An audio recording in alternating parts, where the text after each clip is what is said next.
Olá! Em uma série de entrevistas especiais, o nosso Mosaicos homenageia as multifaces da arte brasileira. Nesta temporada, temos um encontro marcado com a música, o cinema, a dança, o teatro, o ativismo humanitário e a literatura, contando um pouco da trajetória de personalidades em que a vida e a arte se unem. Seja bem-vindo ao Mosaicos, série Multiartes.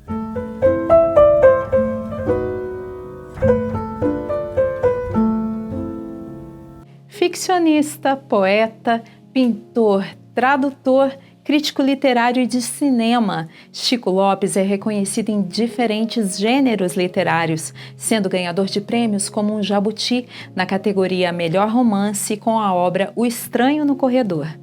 Chico é nascido em Novo Horizonte, mas mudou-se para Poços de Caldas em 1992, onde iniciou sua carreira nacional como escritor. O seu trabalho transita entre contos, poesia, romance, memórias, biografias, ensaios e crônicas. Além do trabalho como escritor, Chico atua ainda como pintor e crítico de cinema, com artigos e resenhas publicados em vários jornais e revistas brasileiros.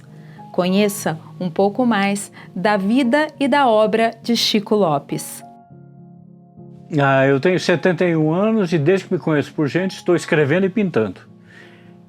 E fazendo jornal, comentando filmes, fazendo uma porção de coisas. Eu sou uma pessoa que passou a vida se dedicando à arte. Desde menino eu já rabiscava paredes, tudo, né? Eu deixava minha mãe louca da vida porque enchia as paredes de desenhos, né? E depois passei para a pintura. A literatura veio depois. No início que não seria escritor, seria pintor. E acabei sendo um escritor que às vezes pinta também, né? Que pinta um pouco e tal. O que me fez sair da minha cidade foi a minha cidade natal, foi o casamento com uma mulher de Minas, a Maria Vitória, que é daqui de Botelhos. E ela queria vir para Poços, né? Então nós viemos. Falei, vamos nos aventurar, vamos ver o que vai dar nisso. Eu dei sorte porque quando eu cheguei o Instituto Moreira Salles estava sendo fundado na cidade. E a parte de cinema ainda estava assim, uma coisa, havia um clube de cinema, havia uma espécie de cineclube, mas ainda sem uma pessoa que conduzisse aquilo. E aí o supervisor do Instituto Moreira Salles viu meus comentários pelo jornal sobre filmes, na época eu trabalhava no Mantiqueira, que você conhece, e gostou daquilo e me convidou para apresentar os filmes no Instituto. E foi assim que comecei aqui com Poços. Eu estou em Poços desde 1991. Né? Então faz bastante tempo, tá? E nesse tempo todo eu acho que eu trouxe de Novo Horizonte, que é a minha cidade natal, toda essa bagagem de jornalista. Eu tive muito tempo trabalhando em jornais lá, eu organizava exposições de pintura, sabe? Eu fazia assim uma espécie de vale-tudo cultural, entende? Porque a cidade é pequena, tem hoje em dia uns 40 mil habitantes, não tem a mesma dimensão, nem cultural, nem numérica de Poços de Caldas, né?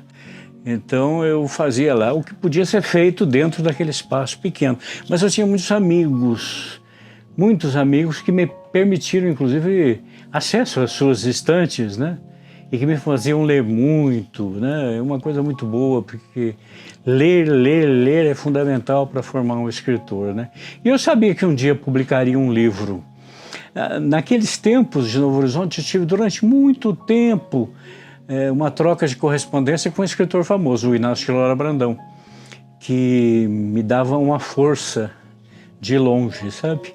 E ele dizia, um dia você vai publicar um livro e eu vou ser o prefaciador. E foi exatamente o que aconteceu. Quando eu publiquei meu primeiro livro aqui pelo Instituto Moreira Salles, Nó de Sombras, foi ele que fez o prefácio. Acredito assim, eu vejo duas fases na minha vida. A fase em que eu vivi na minha cidade natal foi uma fase de incubação. E a fase de desenvolvimento, de desabrochar disso tudo, foi aqui em Poços de Caldas. Então a minha carreira nacional de escritor é uma carreira que começou aqui.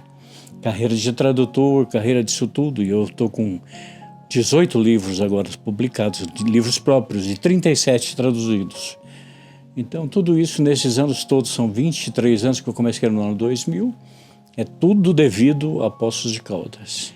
Eu sou um escritor versátil, eclético, eu passo por todos os gêneros. Eu não gosto de escrever num gênero só. Já escrevi romance, conto, ensaio, poesia, memória, biografia. Então, por um pouco eu já trafeguei aí por muitos gêneros, né? Mas eu comecei como contista. O Instituto publicou em 2000 meu livro Nó de Sombras, e em 2004 outro livro de contos, que era Dobras da Noite. Aí houve um terceiro que eu publiquei em São Paulo para uma editora de lá, Nanquim, chamado Hóspedes do Vento. Esse é o que eu mais gosto. Eu gosto desse título. Eu adoro pensar que todos nós somos hóspedes do vento. Vamos ser levados por ele, né? Estamos aqui por uma fase bem passageira, né? O vento nos hospeda, né? É mais ou menos isso. E depois decidi escrever um romance, depois de 3 livros de contos. Mas eu dei tamanha sorte que esse livro de estreia já ganhou um jabuti, né? E foi lançado por uma editora bem grande, bem respeitável mesmo, a 34, que fez uma grande divulgação, que colocou o livro, como inscreveu o livro no Jabuti. E tudo aconteceu meio sem que eu soubesse. Eu não sabia que estava inscrito no Jabuti. Eu não sabia o resultado. Alguém de Goiânia me falou: olha, teu nome está lá nos finalistas. Alguém de Goiânia. Falei, nossa, eu não sabia disso. Estava lá entre os 10 finalistas. E depois eu já estava como um romance premiado, um romance de estreia premiado. Isso foi muito bom para a minha carreira, né? Em termos de prestígio, porque deu muita possibilidade de chegar a outras editoras, de chegar a escritores, de chegar aos críticos, tá? E esse livro teve uma vida tão longa que até hoje ele é muito comentado, é o meu livro mais comentado, e até provocou uma tese, uma dissertação de mestrado de uma professora da Unicamp, a Lohana Machado, mas ela fez isso aí por uma universidade do Paraná na ocasião. E ela escreveu O Pobre Diabo na Literatura Brasileira, de José Paulo Paes a Chico Lopes, falando do meu livro Estranho no Corredor. Ela é uma tese muito ambiciosa, tal, e ela foi aprovada com nota máxima por toda a bancada. Eu gostei muito disso tudo, né? Tudo isso é relevo crítico, né? Relevo de qualidade para o teu trabalho. Então aí você se anima a continuar, continua. Mas a grande verdade é que ser escritor nesse país não é compensador.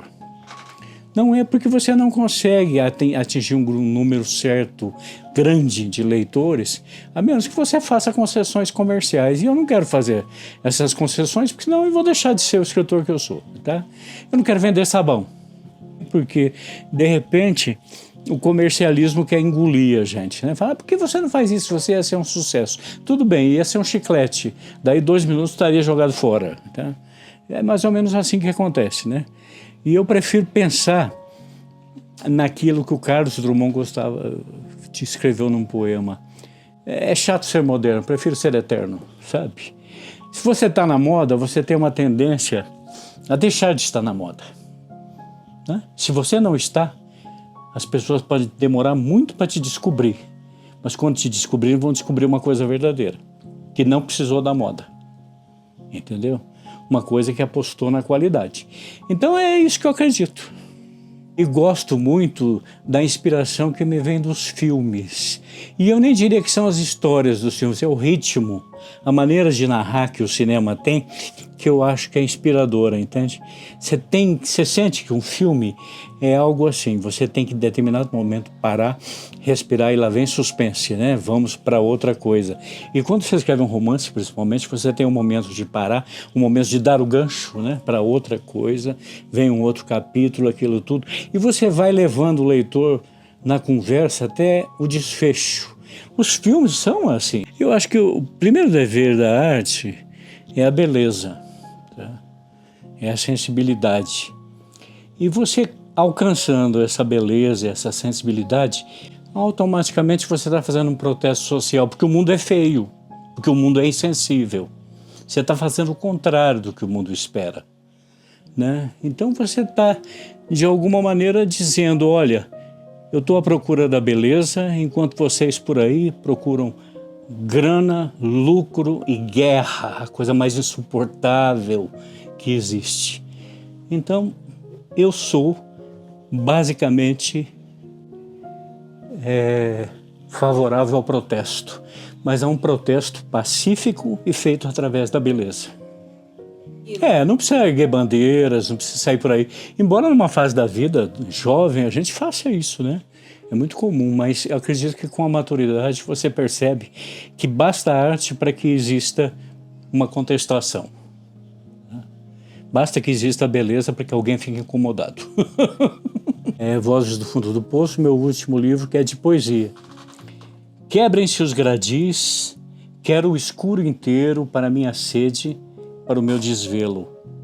Não a essas flores débeis, não aos homens que só dormem, não aos que guardam pequenos o medo da noite imensa. Quero ir lá fora perder-me no seu desenho inconsútil, no breu promissor, sabê-la, e nela me estenderei do sapo até a estrela.